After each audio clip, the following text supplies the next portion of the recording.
support, the federal government matches that, right? So what that does is now it's incentivized. We got two bad parents. We'll say mom's a heroin addict, dad's a upstanding citizen, just throwing out scenarios. What'll happen in that case is 9 times out of 10, the court gives them to the heroin addict, the bad person. Yeah. And if you think about it, it's all about the money. They're not going to get child support out of a heroin addict. They're not going to get anything out of this person. That's Title IV money, that matching state federal money. So Yeah. what they do is they give them to the heroin addict, and then the dad, or it could be the mom, I'm just throwing out scenarios, the good parent, if you will, they'll go bankrupt because it's their child. So they're going to pay child support. They're going to do everything they can because it's in the best interest of the child. That supports it. So just the matching child support alone is enough money to pay for your attorney general. In fact, family court generates enough money to pay for criminal court and all the courts. It's like a self-contained, again, problem, reaction, solution. It's the same scenario. They created a problem, right? The solution is they created family court, and now that makes enough money to run the whole shit show, if you will. Title 4E is where it gets even more devious. For every child that's taken away from parents, the state gets paid almost $250,000, about $225,000 per child. Therefore, the courts have incentive to take children away.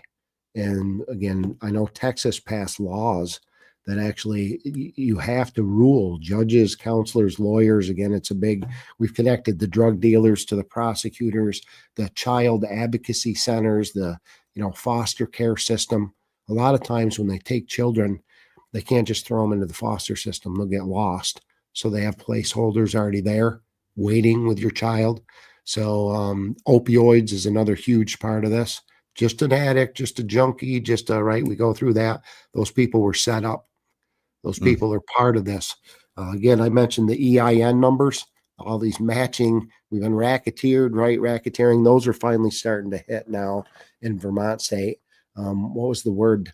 An association, an administrative disillusion is what it's called. Essentially, that illegal law library that I talked about, that's all of our judges and our high-end lawyers here in Vermont state. They created a fake Samuel H. Blackmer law library where they're embezzling money and money laundering. That's hit. So again, they've been placed under administrative dissolution. I had to look it up. That's not voluntary. That means somebody came in and dissolved your criminal enterprise. That's the feds. It's the only people that do that, right? So I think all that, again, their law licenses are being removed, and we're going after judges now. Again, I'm Nice. dropping back and punting, but I have to change my tactics. I've told you I'm turning into the U.S. Navy.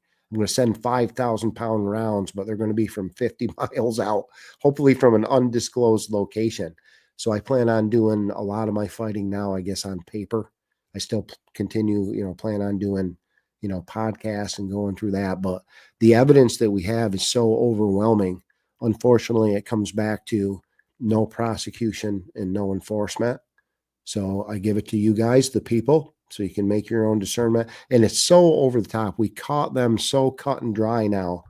They can't deny it. They can't answer. They can't do anything. Can't answer FOIAs. We have to sue them to get answers. And I think even the courts, and in this case, the Criminal Justice Council in Vermont, I think they were implicated as well.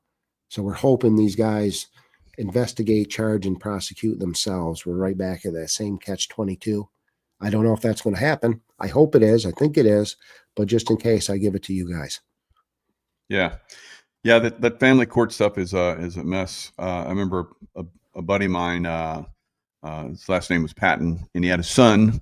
He had actually 4 children, and his wife went down the tubes. She got into drugs, started fooling around, all kind of crazy stuff. So he's divorcing her, and he's taking care of all his kids. And it's a lot. He's still a SEAL and still working as a SEAL, and he's got these 4 kids, and he's raising them himself. And the judge awards his wife, who doesn't work, who is a drug addict, and who doesn't look after the kids anymore. He awarded her like an incredible amount, like half his income or something crazy. Yeah. and he struggled. We actually had to like take up, get funds to help him out. It's Mm. insane. Well, Unfortunately, his son Eric Patton was one of the ones that was killed in one of the missions in Afghanistan. When one of those helicopters went down and went in to rescue those guys.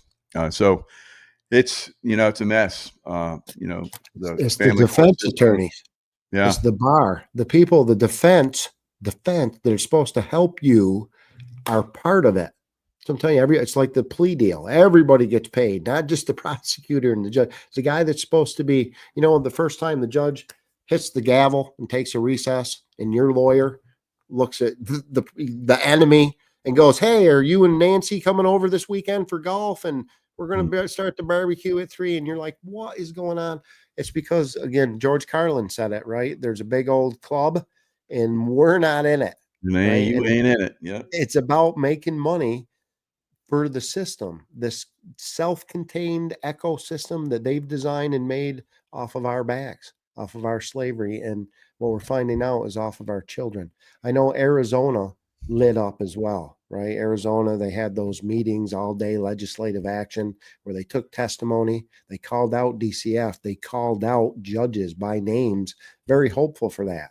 Sheriff Mack, Richard Mack, I plan on hopefully getting him over here to Vermont with the Constitutional Sheriffs and Peace Officers Association. They took Mhm. his grandkid. Yep. Sheriff Mack couldn't Yeah. get it. I mean, this is the level. And He was telling now me that about the last people, time I talked to him, I had him on a show yeah, in the background. So yeah, it it's can so it can happen crazy. to anybody. And Yep. again, for a long time, I guess that was my secret, right? I couldn't even tell people about it Well, because I that was was one of the afraid. reasons why they were coming after you and using that, and that's why they came Yeah, after Sheriff Mack and his family, because they he's did. basically revealing, like all of us are. They find an edge, a lever to come in and work us. And the opioid issue is a giant one. And again, for years and years, the CIA is the one that brought it into the Oh yeah, country. And then law enforcement, when they weren't molesting our children, they were the ones that were distributing it. And I back the blue. I got to say that after, because there's a lot of good guys out there. We yeah, need you right now. But the Suboxone dealers, the methadone dealers, right? Again, we just switched, I'm going to say, street drugs to big pharma drugs. It's the yeah. same exact thing. It's the same. In fact, it's worse. It's harder to get off of. It's worse for you, right? That's But the way it was for my that's son big. trying to get him off Suboxone. We went over to uh, um, Cancun and got ibogaine treatment and got him Yep. off that, and so he was good. And as addicts are, they usually wander back if they don't have extreme, somebody watching them every second. You And gotta have aftercare. unfortunately, he got back on it, got him clean. It's the same thing for, unfortunately, Yes. people that are addicted. Well, It's just well, a constant cycle of getting clean, using again, getting bad, getting clean. It's wicked. It'd be great if we could get just drugs out of there completely, but yeah. that's not going to happen because there's too many people profiting from that and pushing that, and not Well, pushers. We're talking like political and law corporate. enforcement and corporations and all kind of crazy stuff. It's It sad. all goes back to big pharma making money, making a killing off of our children that are suffering. And again, those were setups. If you throw that into the family unit and how that works, again, the destruction of the family unit, right? They've been working Yeah, on that for a long time. This all comes into play again. Title IV, that's the divorce rates. That's, with minorities, they paid black women. Well, we'll give you lots of money if the man's not there anymore. And they took the black man out of the black yeah. family.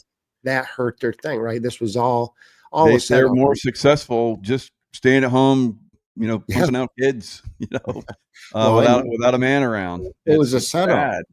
Whether Yeah. it's that welfare system or the farmers, they did the same thing.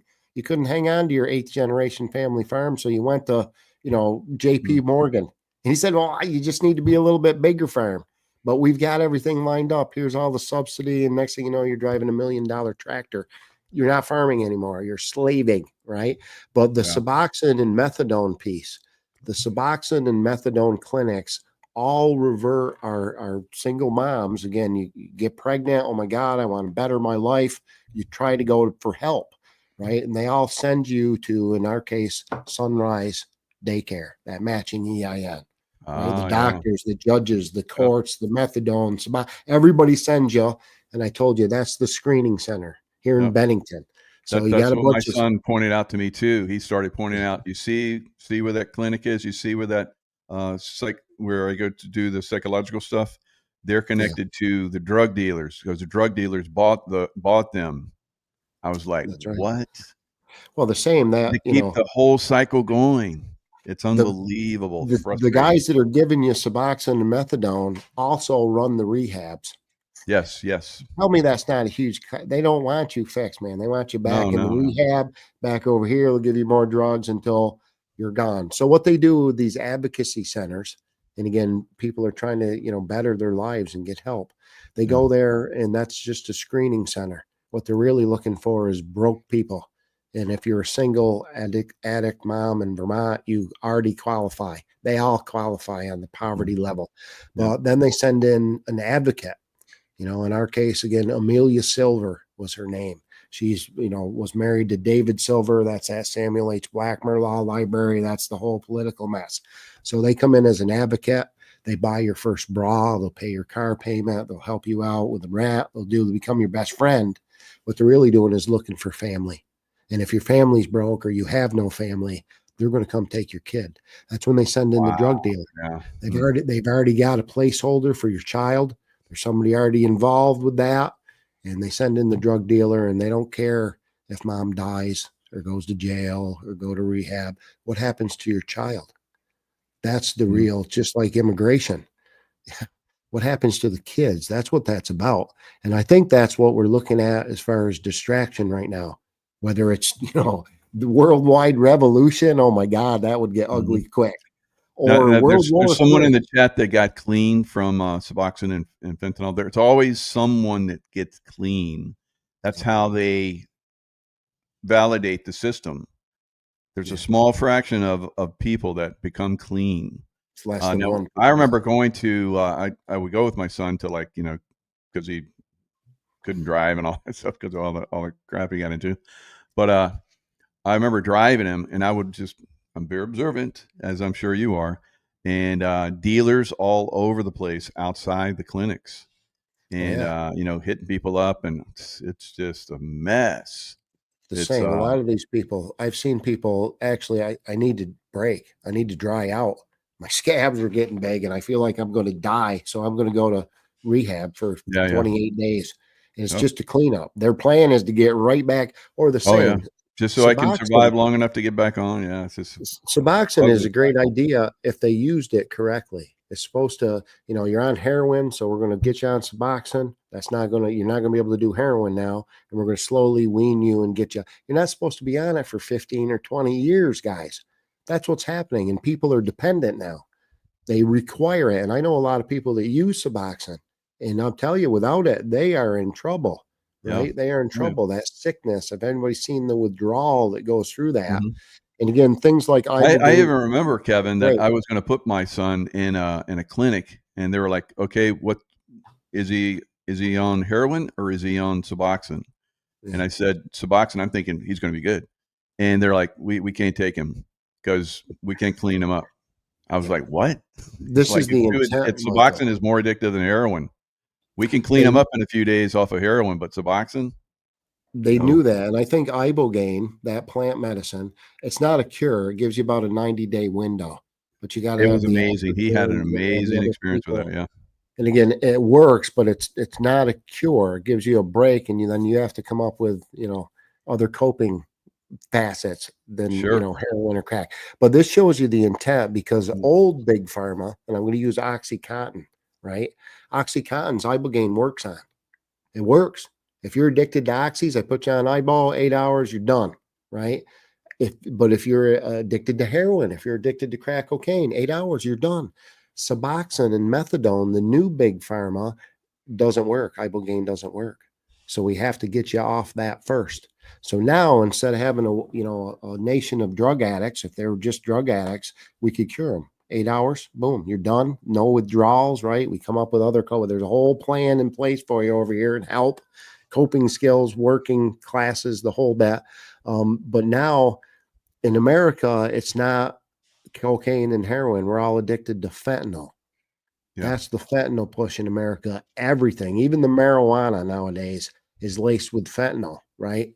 So who Mhm. wanted fentanyl in their weed? You don't have a choice, man. Big pharma's getting involved in that too.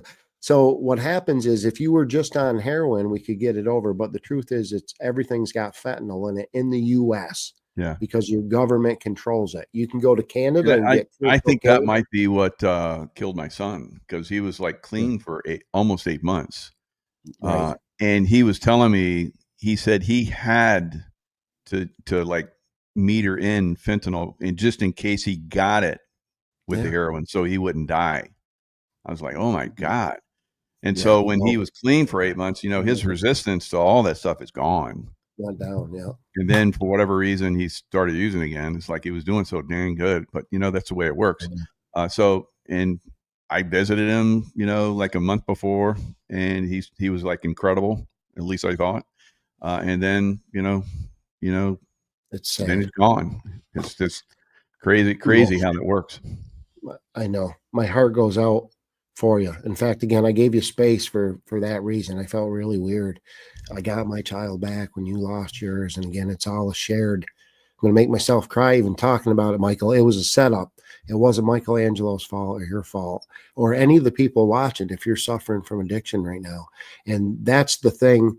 Like I said, if you can go to Mexico and get pure cocaine. You can go to Canada and get pure heroin. It's only United States. It's all cut with fentanyl. So now what happens again? I've got a solution, a way out of the opioid crisis. Is anybody interested? You should be. It's the biggest, I think, the biggest thing facing not only our nation but the world. But what happens is we have to get people, and we take, if you're addicted to heroin or crack or whatever it is, we have to put you on Suboxone or on oxycodone, right? So now we'll get you on oxys, old big pharma, and we give you enough so you're not sick. You're not going to be able to get high or whatever, but you're not sick. And then we have to test you 30 days later Yeah, to make good. sure there's no fentanyl or Suboxone or methadone. If it's just oxys at that point, then we can give you the ibogaine and it works. But we just went from an 8-hour treatment to now we have to wait at least 30 days to get the fentanyl and the Suboxone and all the other crap out of your system before we can even start to treat you.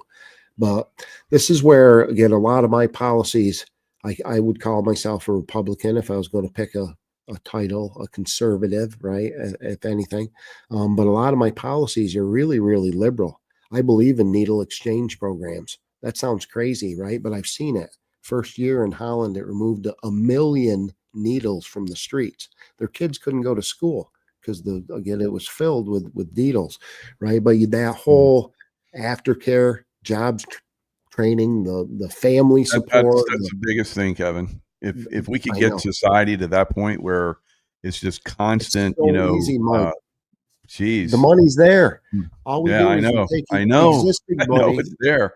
that And, we're there's great ibogaine. If they had ibogaine in the US right now, we would probably see addiction rate cut in half. yeah.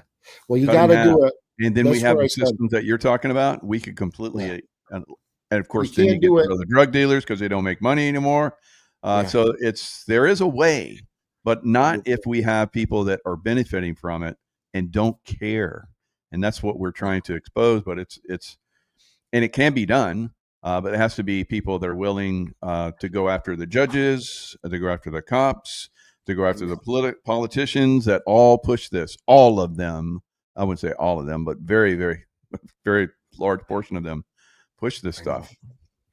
Well, that's the setup that we're facing, and how do you fix it? I still don't have that solution other than Mhm. telling you guys about it. But when it comes to policy, that policy's here. We just got to let that system crash. And then again, plant medicine, ibogaine specifically, I think is one of the big ways out. But it I has agree. to be a complete package. Right here in Vermont State right now, they're pushing safe houses where you can go get high with your friends in a local house. And right, that's a horrible idea by itself.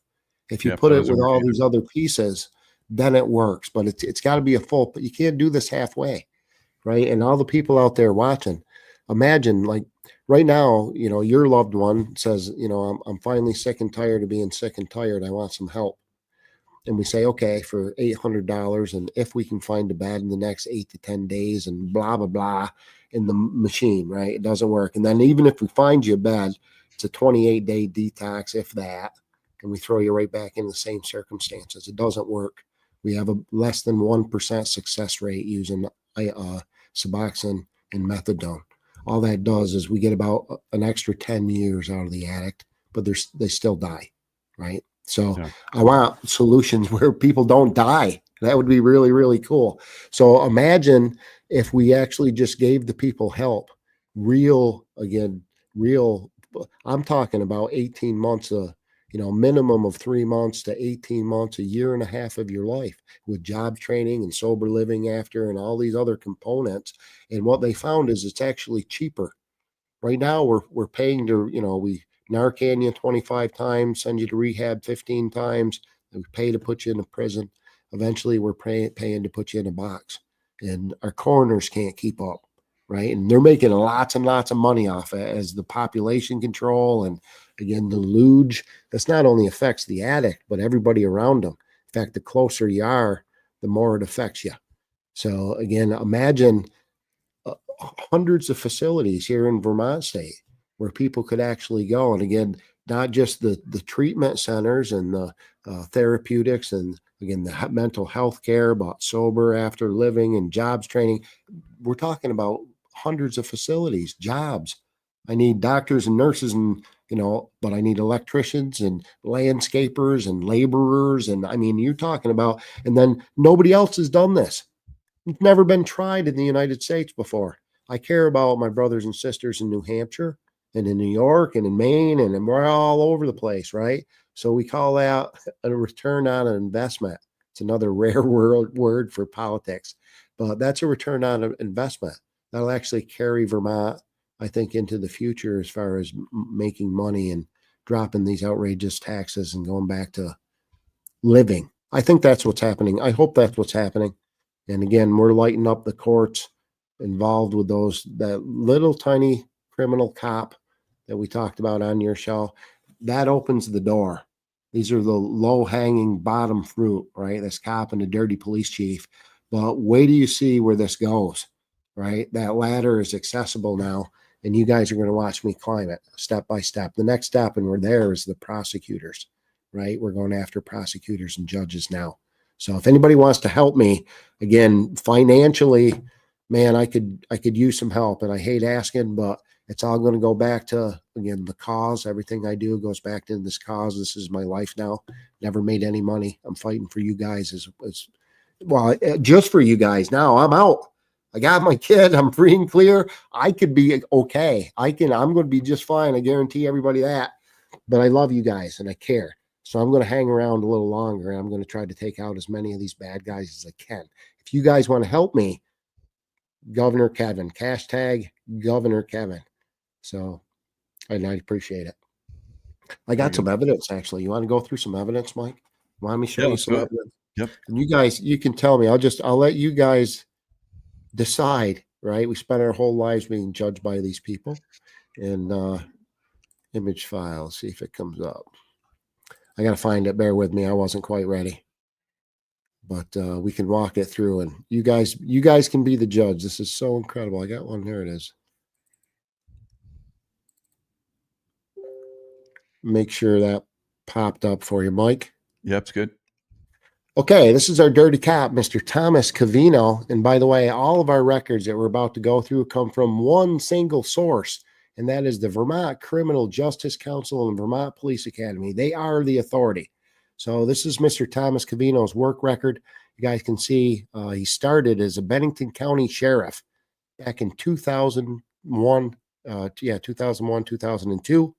And then the town of Paulet hired him as a constable in 2022 until current. He just extended over into Fairhaven in 2023, and now the town of Rupert in 2024. We'll go back to this. Can I, it's not going to let me skip files, is it? No, I gotta, when I do it, I exit out and then bring it I up have again. to pull up each one individually. Oh yeah, my God. Yeah. Let me see if I can do this. I okay. Does that one, do you got to let it in? You got to let it in too. Okay. We can do this. So here again is a letter from the Criminal Justice Council telling Mr. Kebin he's finally certified. This is fantastic, right? We've got April 11th, as of April 11th, 2023, you're now qualified. You're certified to arrest people. Can you go back to that last page, Mike? Again, remember this date right here. Look at, he started in as a constable in the town of Paulette in 2022, right? 6/6/2022, he started. Go back to the next page. He wasn't certified until 2023. Did you guys catch that? He became a constable in 2022, but he wasn't qualified or certified until 2023. Do you see a problem there, Mike? Yeah. They put the cart before the horse, if you will, right? It doesn't work that way. So again, there's a lot of, we'll keep on going.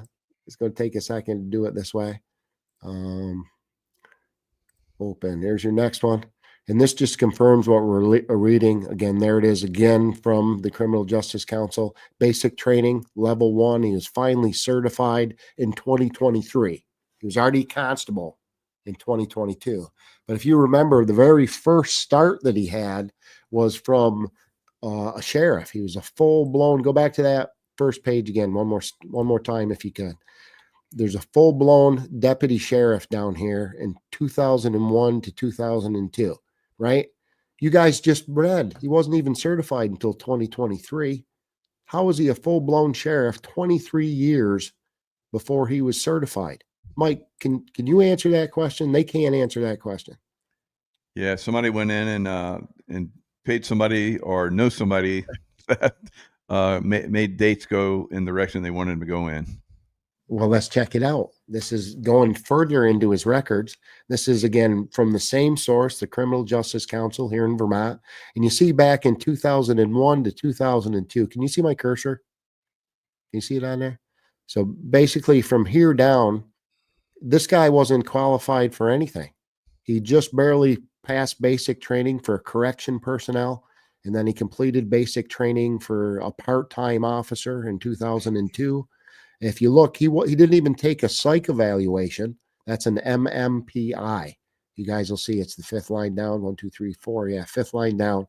MMPI until 2013. So how, again, was he a full-blown sheriff if he, 12 years before he took a psych evaluation and a full 23 years, over 2 decades before he was certified and qualified? Mike, do you have an answer? I don't have an answer. How do you be a sheriff without a psych eval? Yeah, that's not a possibility. There's so many psych evals that in the military and law enforcement that you go through. It's I don't know. All you could say is it wasn't documented, but they documented everything else. So that's kind of, well, this is where it gets better because, again, if you're familiar with training records, these guys are constant. It's like every year they have 5 or 6 classes and courses, and it's everything. But if you look at Mr. Kebin's record, you'll see he's going 2001, 2002, 3 up through. Then there's a huge gap. Huge. Right? And then again, he took a 10 psych years. eval in 2013. Yep. Then he didn't take another psych eval until 2022. 10 years and then another 10-year break. Wow. Right. That was odd to me. So again, I started looking around.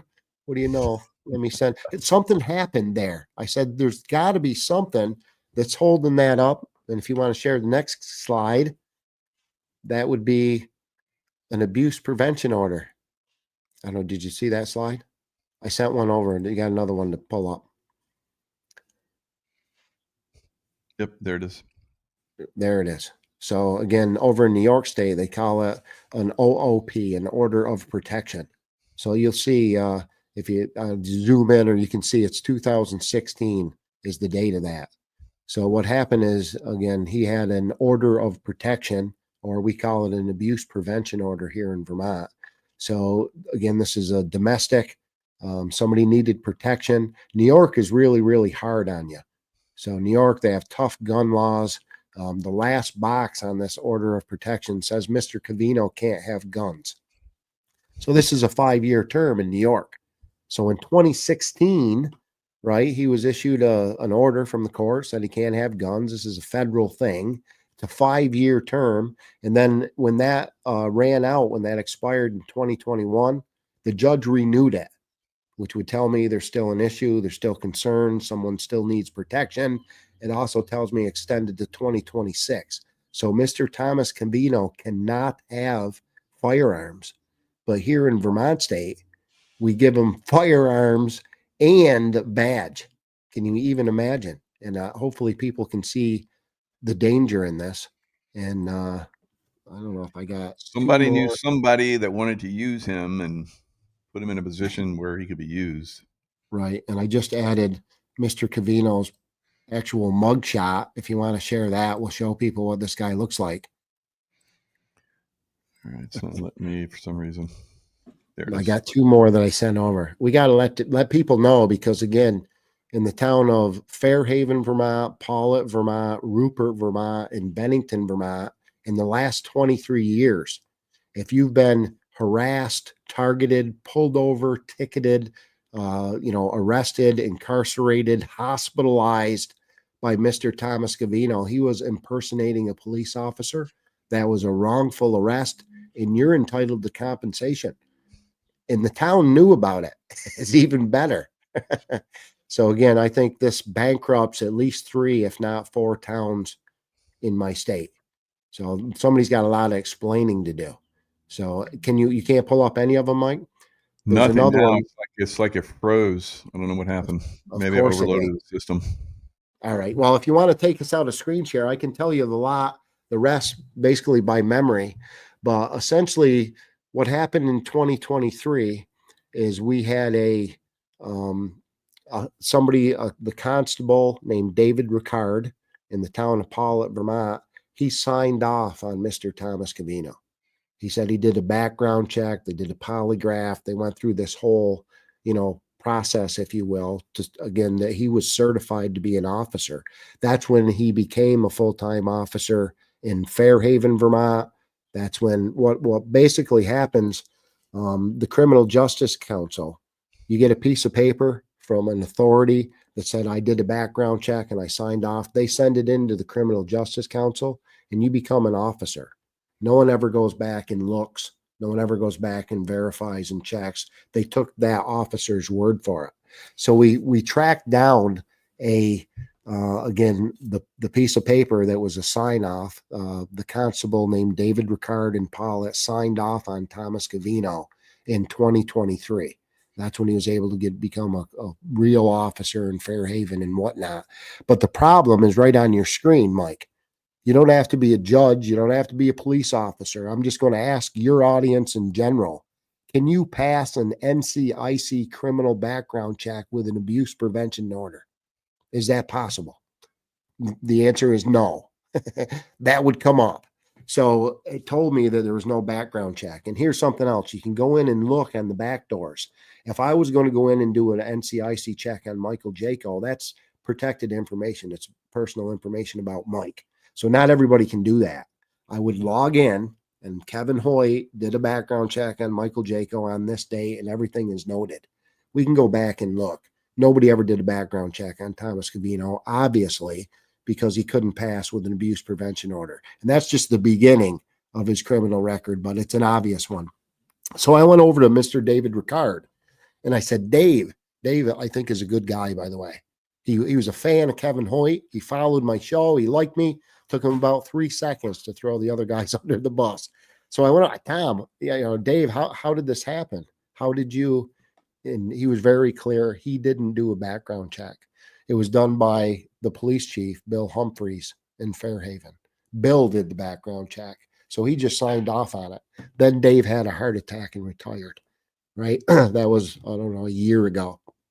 That led me back to Fairhaven, Vermont. Fairhaven, I put in a request for public information, pretty simple stuff. I wanted to know who in Fairhaven signed off on this alleged background check, and I wanted a copy of the polygraph. That's accounts payable. You guys, as taxpayer, paid somebody allegedly to come in and do a polygraph. Again, very limited field. It's expensive. You got to get the machine. You got to get the operator. There should be some receipts for that, right? The town can't answer it. They can't answer because they never did it. is what happened. And the town knew about it. So that led us again to a couple select board meetings where I think I withheld my dignity, maintained my cool. They lost their shit. They were on their feet screaming, throw them out. Cops are involved, the whole different bit. And that led, of course, to S59, the Stop Kevin Hoyt bill, where they don't want people to ask questions anymore. And it's not just me. It's not just conservatives. It's us, as in the public. They don't want people to look. They don't want people to know for obvious reasons, right? Yeah. So, I mean, it's like, a lot of people in the chat know that their police forces are corrupted. And that's, we know that there's good cops, there's bad cops, there's good politicians, bad politicians, it's all, everything Is pretty there? much I'm still infiltrated. looking. Yeah. I don't know, Mike. That's where I said I don't know who to trust anymore. The No, people I can, no. I don't, yeah, you got to be you know, very, because we know a lot of people that were MAGA, and now we see people that are, turning hard. And so I I agree still that we all have support. to be vigilant and watchful, but you don't have to like go full, retard and ultra critical. It's like, Well, that's just be where I said observant. I'm. Okay, you have an opinion, that's fine, but don't like, Yeah, throw the baby out with the bathwater. well, It's like we have and it like was extremists. We have extremists on both ends, and everybody people wants to running around talk, in and between, screaming and yelling. It's like I just watch it all. I'm like, they're not helping. you used to be someone that was helpful, but you're not anymore. So, Well, this is where it's actually a blessing that I kind of was just touring and not podcasting, because I'm going to wait till the dust settle before I say anything, because what we're watching right good now is point. not real. I know that much. Well, they're telling us it's not even close to right. Right. So until we can figure out what is actually going on, I'm just going to give you my truth. And, you guys can take it or leave it. But I bring the receipts, and then, you get to decide. And I think we're watching this not just in Vermont state. Again, this is happening in every single state, specifically, Doge, the cuts, fraud, waste, and abuse, but DCF, child trafficking. I think that's why, look over here, World War III, right? I think Sure. there's a lot of deflection, distraction, I diversion. This is the only MO they got. completely agree. Because we were told that, we weren't told, we were like, given information that the LA riots were just beginning, and Yeah. it was going to spread to all the cities, and it didn't. So, and Yeah. then when I look at like Portland, I saw some rioting in Portland. I was like, that looks staged. That looks Yeah. staged. So it's like, is that some of the stuff they were doing like 5 years ago? It's like, Wag the looks like the dog. same shit. Come on, how much CGI have you seen from Israel already, shooting down planes or missiles? And I mean, I'm a television guy, so it's instant for me. But you guys, you got to verify even when you see something. First question, Ole, big shout out to Ole. Is it true? That's the first thing you got it. And if everybody's all saying the same thing, showing you those same clips, I can tell you it's not true. That's your first flag, man. Like, Right. unplug from that stuff. One of the other things I realized as I was traveling, number one, the cost of living is unbelievable, but life is uh, it's pretty good. I ran into a lot of people other than trying to survive in the same horrors that we're all going through. Life is still going on. The sun was shining, the water was beautiful, and people were still friendly. I didn't run into riots or nobody shot at me, or there was no one. Again, this doom and gloom, it's so easy to get pulled back into that. That's But when because I you look went at the underground thing, and you were like traveling yeah, incognito. maybe. Well, that was true too. I tell And you, when you're a truther, you go out there and you do these events. It's like a crapshoot. they people recognize me. Still, it's amazing. I had a woman in, I think it was South Carolina. I just Mhm. stopped in for a water or whatever, and she what I needed something where I needed to show ID. I think I was buying chewing tobacco. There's my bad habit. But this woman, she asked for my ID, and then she looked a couple times, and Vermont, you're Kevin Hoyt. I'm like, yeah, I am. That was kind of cool, but it was just some regular lady working at Just a, random. That's really cool, just isn't a it? random guy. Yeah, it makes That's my, beautiful. again, I got to I love try to that when it stuff happens. my Yeah. head back in the door. That makes my day when that stuff happens. I'm glad Yeah. somebody's paying attention to this stuff. And it's all, again, they took my daughter. I don't know how much more extreme you get than that, right? So I Yeah. want people Oh, to yeah. realize they take hundreds of thousands of kids every single year. And until we stand up and do something, and all these things is inconceivable and nobody wants to see it or believe it. It's not just me anymore. It's coming from every angle. Again, tens of thousands of people are all telling these same stories. We've got a problem, right? And it's them. It's the courts. Whenever, especially when it comes to child trafficking, whether it's medical kidnapping or the Suboxone, methadone, and the drug issue or crime, they'll use criminal court too, right? Whatever it is, immigration, environmental courts now, it's always the courts. The courts are key in this whole thing, your prosecutors and your judges. And I think that's what we're watching fall. So I hope that's what we're watching fall. I know I'm in it. Again, I can't stop even if I try. I tried. But I'm going to change my tactics a little bit. And anybody wants to help me financially, again, it sure be appreciated. Cash App, hashtag Governor Kevin. And I'm going to put it to good use going after the bad guys. That's my promise. So Good deal. And surviving out there is tough these days. So yeah, help let out me if you can, guys. let me give you an example too, because again, I haven't had a vacation for 10 years. I ain't done nothing. I was living on adrenals, got my kid. I said, I'm out, right? And I just went. So again, no plan, no reservations. Oh my God. I done that spent a way few times over the last several years. and it's so unbelievable to live like that to start Brake with. But to lines give you cut, an all kind of example, crazy stuff. Yeah. I get to Myrtle Beach, South Carolina. Beautiful area. I spent my whole life growing up down there. Got family again. I had business. I had to meet down there. I go to the International House of Pancakes, IHOP. Everybody knows this. It was $31 for a waffle. You can get 2 pancakes for $25. It's the first time in my life I actually got up and left. I'm not paying $30 for a waffle, man. Again, that's Really? straight up Wow. inflation. By the way, they're paying like 246, I think it was, for gasoline as compared to our 319, up in Vermont state. So again, Yeah. there's a lot of, you see it all over the place. But the people that I saw the whole trip were pretty awesome. Still great people, that Southern hospitality all the way through. And the stuff I found in Virginia was incredible. Have you ever heard of Natural Bridge, Virginia? It's a big, I think it's Tartaria. It's an old stone bridge made of limestone. It was I think I've heard of it. Yeah. surveyed by George Washington and then given to Thomas Jefferson, underground rivers, underground tunnels. That's kind of where I started. And we just went from cavern to tunnel, like all the way up through the East Coast. Wow. It's hollow. That's where I said I knew that about here in Vermont state, knew about, Washington, been to Norway again last January to verify. We live in a hollowed out, cavernous earth. I'm not talking about the shape of the earth. Of course, I'll argue that one too. But again, we're hollow, guys. You get on, you get off the airplane in Washington, and then you go underground through tunnels for miles all around. This is what happens. Those tunnels continue.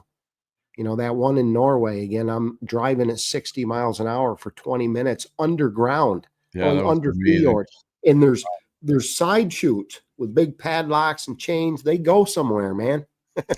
So the same with these caverns and stuff, which is spectacular. If you guys, I went to trying to think of the name of the cavern now. It's the biggest in the United States, right there in Virginia, also. But it's spectacular. The views, the stalactites and stalagmites, and it's like walking on the moon. But I think they only show you a little bit of that. Oh You yeah. know, You and only get to all of those places, it all goes of these, deep. They go deep, and it's all military. Every one that we stopped at, including right back here in Vermont, if you go to, again, the top of Equinox Mountain or Glossenberry Mountain, I want people to start looking at the military control, the guarding, the observation, the cameras. These are off sites. It's like missing 411, middle of nowhere sites. You start noticing that it's military. Even these caverns that you get to go to, there's a military presence in there, because I think there might be some tunnels and stuff you could probably, find stuff that I want you to find out about. My guess. yeah, they have a nuclear drilling machines, which Yeah, basically, as they go through, they basically are turning the rock into molten rock, and then as it goes through, it basically smooths it, and I guess kicks some of it out the back. But yeah, it's crazy. it is. These things Well, can go miles a day I through just did rock. another podcast with a guy named Jeremy Armadon, where we've got, again, nuclear runoff from some of our dams here in Vermont. I believe they have weapons underground at our locations here in Vermont state, guys. Sure. This is again, we got giant guns. They usually go on battle destroyers and ships, but you can also put them on wheels and transport them. Got frontier or wilderness written on the barrel. They're going into these 411. Again, these are no access, tens of thousands of acres that nobody can go to, whether there's a Roman Catholic monastery or whatever reason they give you, right? And I spent most of my life as a conservationist. I believe in the Forestry Service. I liked our national park system. I fought for these guys. It's our land. They had no right to take our land, the federal government or anybody else. I like that they did and that we, saved some of it there, but I think it's more devious. I think there's some hidden treasures there. I think there's portals and all sorts of different resources and stuff that are being hidden along with military compounds, and we can get into hunting games and all those other horror things that happen too. Those are all real. I think they're becoming everyday common knowledge. Again, there's warrants out for Oprah and Ellen. You guys know where that goes. That's adrenochrome. Like it or not, it's here. Like it or not, it's coming. Brace for impact, right? I hope you guys aren't missing it. Yep. Help if you can. Here's some. Ooh. I think you froze up, Mike. They don't want you to look at the boring machines.